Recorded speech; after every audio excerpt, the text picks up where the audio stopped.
चलो स्टार्ट करते हैं आज का लेक्चर और समझते हैं कि ये जो डेरिवेशन है v equal to U plus A T ये किस तरीके से हम प्रूव कर सकते हैं। ठीक है, तो इसको समझने से पहले हमको ये समझना होगा कि एक्सीलरेशन क्या होता है। What is acceleration? अगर कोई आपसे पूछे कि एक्सीलरेशन होता क्या है भाई, ठीक है, तो अगर एक्सीलरेशन की मैं बात करूं तो एक्सीलरेशन को बेसिकली बताया जाता है rate of change of velocity. मैं लिखता हूं यहाँ पे भाई, को बोला जाता है rate of change of velocity. क्या बोला जाता है? Rate of change of velocity. ठीक है, बहुत बढ़िया। इसको समझते हैं थोड़ा सा हम लोग जरा एक डायग्राम से। चलो मान लेते हैं कि एक सरफेस है, एक रोड है जिस पर कोई व्हीकल, चलो मान लेते हैं कि चल रहा है, एक मस्त व्हीकल चल रहा है। ठीक है, इसकी अभी की वेलोसिटी मैंने बोला कि v1 है। थोड़े टाइम बाद इसकी वेलोसिटी डेफिनेटली कुछ बढ़ गई है। मान लिया हमने कि वेलोसिटी बढ़ गई और इसकी वेलोसिटी बाद की वेलोसिटी इसकी v2 हो गई। ये इस डायरेक्शन में ऐसे। ठीक है, डेफिनेटली बंदे ने एक्सीलरेटर लगाया होगा, फोर्स लगाया होगा, गाड़ी की स्पीड बढ़ गई होगी। ठीक है, तो अगर एक्सीलरेशन की अब बात करें, एक्सीलरेशन को दिखाते हैं बेटा ए से।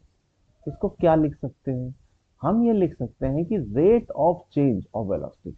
तो पहले इतने को देखते हैं कि भाई चेंज ऑफ वेलोसिटी क्या होगा। चेंज ऑफ वेलोसिटी होगा भाई v2 माइनस v1। यही होगा चेंज ऑफ वेलोसिटी। रेट का मतलब टाइम के रिस्पेक्ट में, तो डिवाइड कर दो टाइम। ठीक है, यानी कि इस सिचुएशन से इस सिचुएशन तक कितना टाइम खर्च हो गया? T time. ठीक है, ये हो गया बेसिकली। ठीक है, कोई दिक्कत नहीं इसमें। ठीक है, अब एक सिंपल सी बात हम कहते हैं, अच्छा यहाँ पे जो टी है इसको हम ज्यादा बेटर तरीके से अगर लिखना चाहें तो डेल्टा टी भी लिख सकते हैं। क्यों डेल्टा टी? क्योंकि पहले कुछ टाइम रहा होगा, बाद में इसको दूसरा टाइम हो गया होगा। यानी कि सही डेफिनेशन या सही तरीके से लिखना चाहो तो v2 minus v1 upon t2 minus t1 आप लिख सकते हो। यानी कि मैं फिर से बताता हूँ, acceleration delta v upon delta T. ठीक है, एक बात तो सबको पता है जितने भी बच्चे फिजिक्स पढ़ते हैं कि अगर t जो है वो बहुत छोटा हो, यदि टेंडिंग टू जीरो, जीरो नहीं, tending to zero, almost negligible या बहुत ही कम, तो हम इसको ऐसे लिख सकते हैं A is equal to DV by. ठीक है, चलो अब हम अपना वापस से अपना एग्जांपल लेते हैं और मैं बोलता हूं कि भाई एक रोड है। ठीक है, रोड पर एक, चलो मान लेते हैं कि मेरी ड्राइंग उतनी अच्छी नहीं है, एक जीप है। ठीक है, और जीप चल रही है इस डायरेक्शन में। मैंने बोला कि अभी इसकी वेलोसिटी चलो u है। ठीक है, बंदे ने फोर्स लगाया होगा, जो भी गाड़ी में बैठा होगा, मे भी चलो इसको थार मान लेते हैं, और ये गाड़ी यहाँ पहुंच गई। अभी भी ये गाड़ी चल रही, बट अब इसकी स्पीड बढ़ चुकी है और वो हो चुकी है v। ठीक है, स्पीड बढ़ चुकी कुल मिलाकर के। ठीक है, अगर स्पीड बढ़ चुकी है तो एक्सेलरेशन हो गया होगा।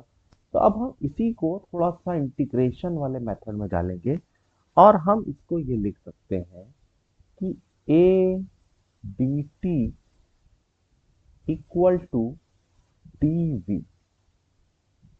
ठीक है, ऐसे लिख सकते हैं। अच्छा, एक बात बताइए, सबसे पहले कुछ तो टाइम रहा होगा। अब देखो फिजिक्स में क्या होता है, जिस सिचुएशन को हम इनिशियल सिचुएशन मानते हैं, जिस भी सिचुएशन को इनिशियल मानते हैं, यानी जहां से शुरू करते हैं, वहां पे हमेशा टाइम को जीरो माना जाता है। और कितने टाइम बाद यहां पहुंच गया? मैंने बोला कि चलो टी टाइम बाद यहाँ। ठीक है, अब देखो इसका मतलब ये है कि हमको इसको इंटीग्रेट करना है, और हमने इंटीग्रेट किया भी। जब टाइम जीरो था, जब टाइम जीरो था, तो टाइम जीरो था तो वेलोसिटी कितनी थी? यू थी। जब टाइम आपका टी हो गया, तब वेलोसिटी आपकी कितनी हो गई? वी हो गई बेटा। ठीक, अब तो मैथमेटिक्स है, आपको पता है। एक चीज और समझो, यू को हम लोग बोलते हैं इनिशियल वेलोसिटी। क्या बोलते हैं हम लोग? Initial velocity. ठीक है। अगर मैं v की बात करूं, तो v को हम लोग बोलते हैं फाइनल वेलोसिटी। क्या बोलते हैं? Final velocity. ठीक है, बहुत बढ़िया। अब जरा इसको सॉल्व करने का ट्राई करते हैं। देखो, एक्सीलरेशन तो कांस्टेंट है, एक्सीलरेशन को बाहर निकाल लिया, इंटीग्रेशन जीरो से टी, ये हो गया dt। इधर गए, इधर देखो, v का डिफरेंशिएशन डेफिनेटली एक वैल्यू आ गई होगी, इसको मैं बोलूंगा v। अब यहाँ पर u से v, आपको पता है, अगर इधर सॉल्व करते हैं तो ये आ जाएगा t वैल्यू, और आएगा जीरो से t। इधर आएगा, अपर लिमिट रखो, v की जगह v रखा, माइनस v की जगह u रखा।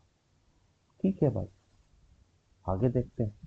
यहाँ पे हम गए और हमने कहा कि a की जगह t रखा, t की जगह t रखा, माइनस t की जगह जीरो रखा, और ये हो जाएगा v माइनस u।